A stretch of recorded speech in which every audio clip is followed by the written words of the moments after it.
आप देख रहे हैं सुदर्शन न्यूज। नमस्कार, सुदर्शन उत्तर प्रदेश देख रहे हैं आप और मैं हूं आपके साथ स्मारिका ठाकरे। यूपी के मुजफ्फरनगर में जिलाधिकारी चंद्रभूषण सिंह ने जिला कलेक्ट्रेट स्थित कोषाघर पहुंचकर जिले का कार्यभार ग्रहण किया है। आपको बता दें कि कार्यभार ग्रहण करने के बाद जिलाधिकारी सीबी सिंह ने जिला स्तरीय और ब्लॉक स्तरीय अधिकारियों के साथ बैठक की है और इस बैठक में अधिकारियों को जरूरी दिशा निर्देश भी दिए गए हैं और साथ ही संचालित हो रही जन कल्याणकारी योजनाओं की प्रगति के विषय में जानकारी भी ली गई है।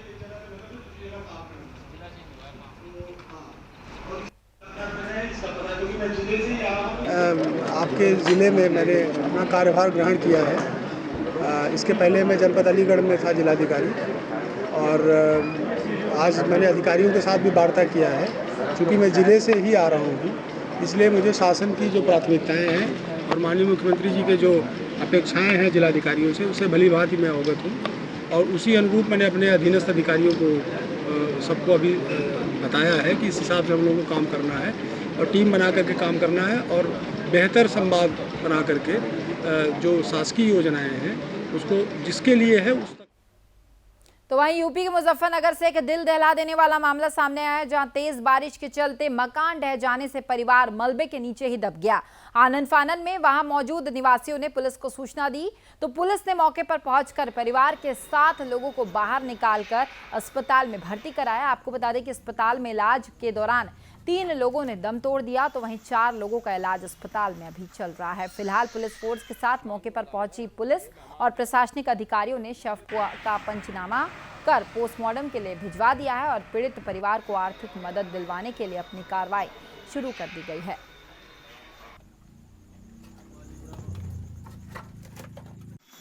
7 आदमियों की कितने की मृत्यु हो चुकी है? 3 की। उनका क्या क्या नाम था? एक का अनीसा, एक का जुबेदा, एक का मीना। ये कहाँ के रहने वाले थे? एक तेजा लेडे की थी और ये 2 माँ बेटी गकसोने की थी। तो ये आपके पास मेहमानदारी में आए हुए थे यहाँ पे? जी हाँ। ये बेगराजपुर में इम्तियाज़ का मकान था, जो कच्चा मकान था। ये बारिश के कारण गिर गया है, जिसमें 7 लोग उसमें थे जिनको निकाल के अस्पताल पहुंचाया गया था, जिसमें से 3 लोगों की दुखद मृत्यु हुई है। बाकी लोगों का उपचार चल रहा है, ठीक है। बारिश हुई, इनकी कच्ची छत थी तो ये कड़ी टूट गई और छत गिर गई। इम्तियाज की उसमें 5 लोग, उसमें एक का शायद इंतकाल हो गया, 3 का इंतकाल हो गया और बाकी। तो वहीं बुलंदशहर में पुलिस ने कुछ दिन पहले हुए एक युवक की हत्या के मामले में खुलासा कर दिया है।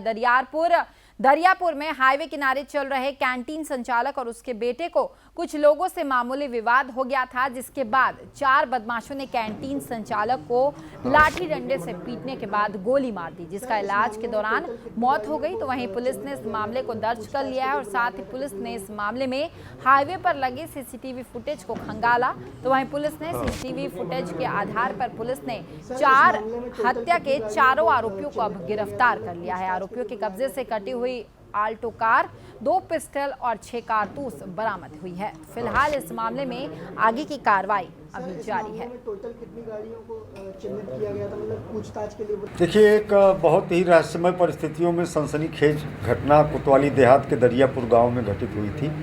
22 तारीख की रात को लगभग 8:40 बजे एक लाल रंग की कार से करीब 5-6 लड़के सिगरेट की दुकान पे आए। निसार अहमद नाम के व्यक्ति हैं जो कैंटीन चलाते हैं और सिगरेट लिया। 20 रुपए को लेकर के कुछ इनमें आपस में विवाद हुआ, जिसमें निसार अहमद का बेटा जो बीएसएफ में नौकरी करता है, अफसर अहमद, वो भी मौजूद था। उसके द्वारा हाथापाई की गई।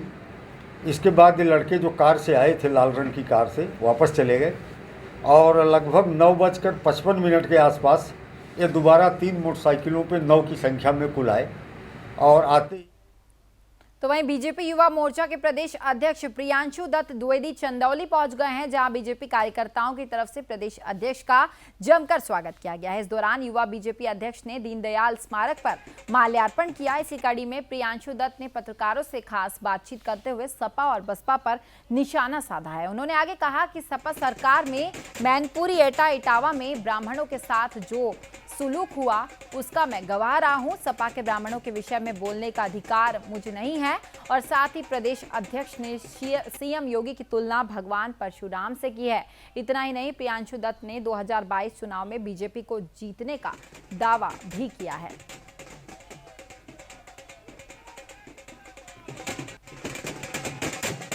सरकार में सबको बराबर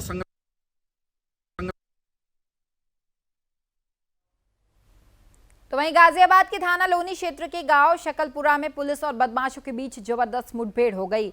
इस मुठभेड़ के दौरान 50,000 का एक इनामी बदमाश के पैर में गोली लग गई, जिससे वो घायल हो गया है और पुलिस ने उसे गिरफ्तार कर इलाज के लिए जिला अस्पताल में भर्ती कराया है। तो वहीं गिरफ्तार बदमाश पर पहले से ही मर्डर, लूट, हत्या जैसे कई आपराधिक मामले दर्ज हैं। पुलिस को गिरफ्तार बदमाश के पास से अवैध हथियार और मोटरसाइकिल भी बरामद हुई है। फिलहाल पुलिस ने इस मामले को दर्ज कर अन्य बदमाशों की तलाश अभी पुलिस कर रही है।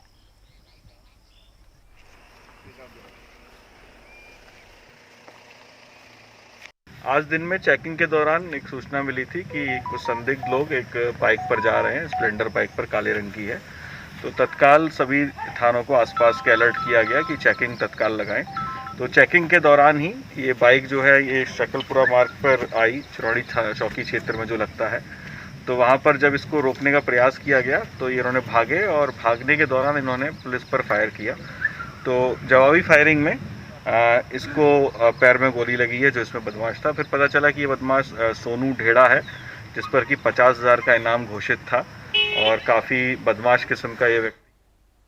तो वहीं गुन्नौर में अपर पुलिस महानिदेशक की तरफ से पुलिस चौकी बबराला कार्यालय और थाना गुन्नौर में आरक्षी बैरक का उद्घाटन किया गया है। इस दौरान पुलिस महानिदेशक ने जनप्रतिनिधियों को संबोधित भी किया है और साथ ही थाना गुन्नौर परिसर में वृक्षारोपण कर पर्यावरण को स्वच्छ और समृद्ध बनाए रखने का संदेश भी उन्होंने दिया। और साथ ही पुलिस महानिदेशक ने थाने में तैनात कर्मचारियों की समस्याओं को सुना और साथ ही उन्होंने समस्याओं के निस्तारण के लिए निर्देश भी दिए। इतना ही नहीं, महानिदेशक ने पुलिसकर्मियों को उनके कर्तव्यों को लेकर प्रेरित किया है। इस दौरान पुलिस उप महानिरीक्षक मुरादाबाद, परिक्षेत्र पुलिस, जनपद संभल और अन्य अधिकारी गण मौजूद रहे।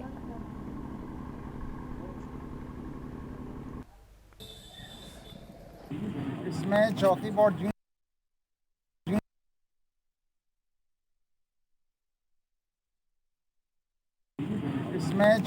जीर्ण शीर्ण अवस्था में थी और जनता के सहयोग से इसमें एक बैरक्स का निर्माण कराया गया है और अन्य सुविधाओं का निर्माण कराया गया है और उससे पुलिस वालों को काम करने में मदद मिलेगी। जिन जनता के लोगों ने सहयोग किया उनका हृदय से शुक्रिया अदा करता हूं। अभी हम लोगों ने यहाँ पे पैदल गश्त किया है, इसके पहले हमने मीटिंग किया था पुलिसकर्मियों की और अपराध नियंत्रण में और अपराध हो जाने के बाद उसका शीघ्र अनावरण, मुलजिमों का पकड़ा जाना, माल बरामद होना, जिसकी संपत्ति गई उसको शीघ्र वापस कराया जाना, कानून व्यवस्था बना करके रखना, सांप्रदायिक सौहार्द बना के रखना, जाति संघर्ष न हो इस पर ध्यान देना, महिलाओं के साथ राह चलते कोई घटना। तो वहीं गुन्नौर के अस्पताल में स्वास्थ्य कर्मियों की बड़ी लापरवाही सामने आई है, जहां एक अस्पताल के स्वास्थ्य कर्मियों पर यह आरोप लगा है कि एक गरीब परिवार अपने घायल बच्चे को इलाज के लिए अस्पताल लाया था, लेकिन यहां के एक हेल्थ कर्मी ने मेडिसिन देने से के बदले बच्चे के भाई से 200 रुपए वसूल लिए और फिर उससे 2000 की डिमांड और कर दी, जिसके बाद पीड़ित ने कहा कि इलाज शुरू करने में पैसे आप इलाज शुरू करें और मैं पैसा दे दूंगा, मगर 2000 रुपये नहीं मिलने पर डॉक्टर्स ने मेडिकल नहीं दिया और घायल करीब 2.5 घंटे तक अस्पताल में ही तड़पता रहा, लेकिन उसका इलाज नहीं किया गया। जिसके बाद कुछ पत्रकार मौके पर पहुंचे और मामले को संज्ञान में लेते हुए डॉक्टर से घायल के बारे में जानकारी ली, जिसके बाद आनन फानन में डॉक्टर्स ने घायल बच्चे का इलाज शुरू किया। फिलहाल इस मामले में प्रशासन ने 200 रुपये वसूलने वाले हेल्थ कर्मी के खिलाफ कार्रवाई का आश्वासन दिया है।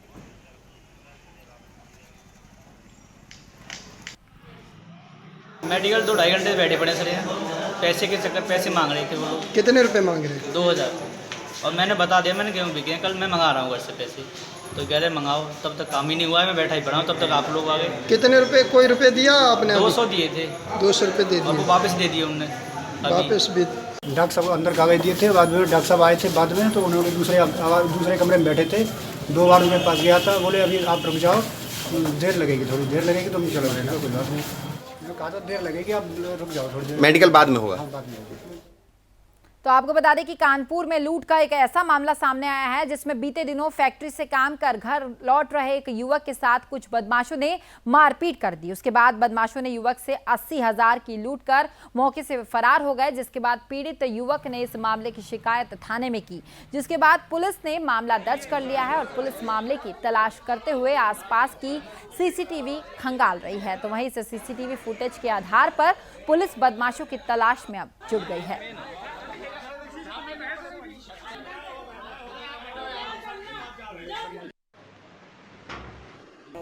भाई बेटा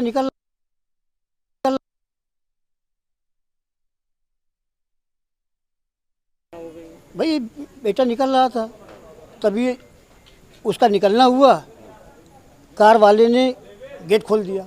उसको देख के खोलना चाहिए, तो वो स्कूटी से बेचारा गिर पड़ा, लड़खड़ा गया। इसी बीच वो अपना यही कह रहा था, भाई हमारा ये नुकसान हो गया, मेरी गाड़ी डैमेज हुई है, तो कम से कम हमें इसकी भरपाई है, तो जो हमारा लॉस हुआ है। इसके बाद क्या हुआ? इसके बाद इस प्लाट से 7-8 लोग निकले और हाथापाई। तो वहीं ललितपुर में पुलिस का हैरान कर देने वाला चेहरा सामने आया है। मामला थाना सोजना का है, जहां गांव कोरवास में एक स्कूल में कोरोना की वैक्सीन लगाई जा रही थी। तभी महिलाओं और ग्रामीणों की भीड़ इकट्ठा हो गई, जिससे लोगों के बीच धक्का मुक्की होने लगी। तो तभी एक पुलिसकर्मी ने एक ग्रामीण को पहले लात मारी और फिर लाठी से युवक की बेरहमी से पिटाई कर दी, जिससे वहां भगदड़ मच गई। जहां एक तरफ सरकार ग्रामीणों से वैक्सीन लगवाने के लिए अपील कर रही है और उन्हें प्रेरित कर रही है, तो वहीं दूसरी तरफ वैक्सीन सेंटर पर पुलिस की तरफ से एक ग्रामीण को मारना अपने आप में अमानवीय और शर्मनाक है। फिलहाल इस मामले में पुलिस अधीक्षक की तरफ से कोई कार्रवाई नहीं की गई है।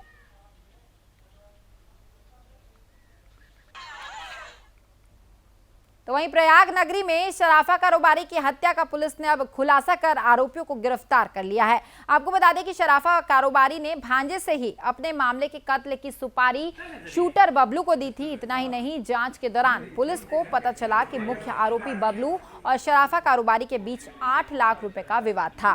कारोबारी राजाराम सोनी को पैसा न देने पड़े, इसलिए आरोपी ने अपने 2 साथियों के साथ मिलकर इस घटना को अंजाम दिया। फिलहाल पुलिस ने सीसीटीवी और कुछ नंबर्स को सर्विलांस पर लगाकर आरोपियों को गिरफ्तार कर लिया है और उनसे कड़ी पूछताछ अभी जारी है।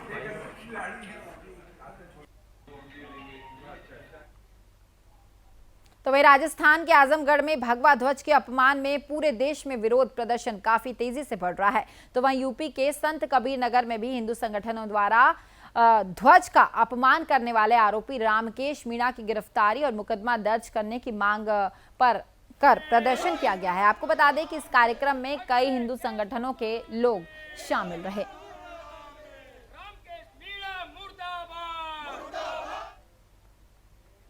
तो वहीं यूपी के सोनभद्र से अब ऐसा मामला सामने आया है, जहां लैंपस अधिकारियों के खिलाफ नाराज किसानों ने गोदाम पहुंचकर प्रदर्शन किया है। दरअसल लैंपस अधिकारियों की लापरवाहियों के चलते गोदाम समय से नहीं खुलता और किसानों को खाद नहीं मिल पाती है। आपको बता दें कि नाराज किसानों ने लैंपस सचिव शिव प्रसाद पर आरोप लगाते हुए कहा कि वे गोदाम से अक्सर गायब रहते हैं और बहाना बनाकर गोदाम बंद कर चले जाते हैं, जिसकी वजह से उनको खाद नहीं मिल पाता है।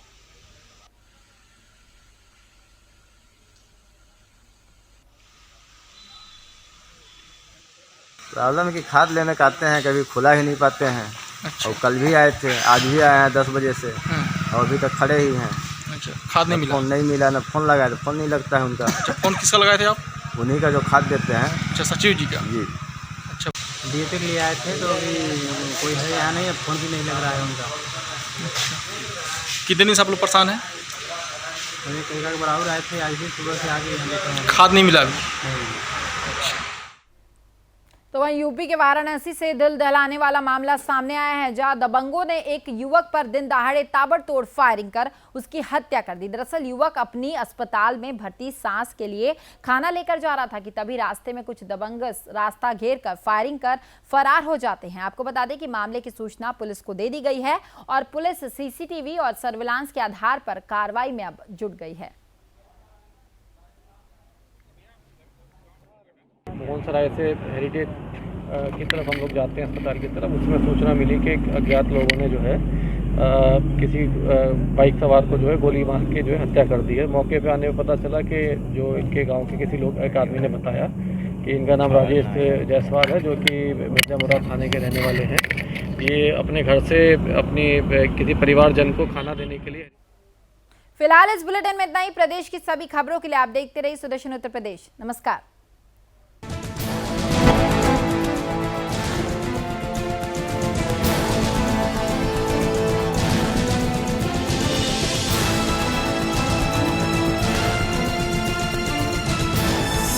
आप देख रहे हैं सुदर्शन न्यूज।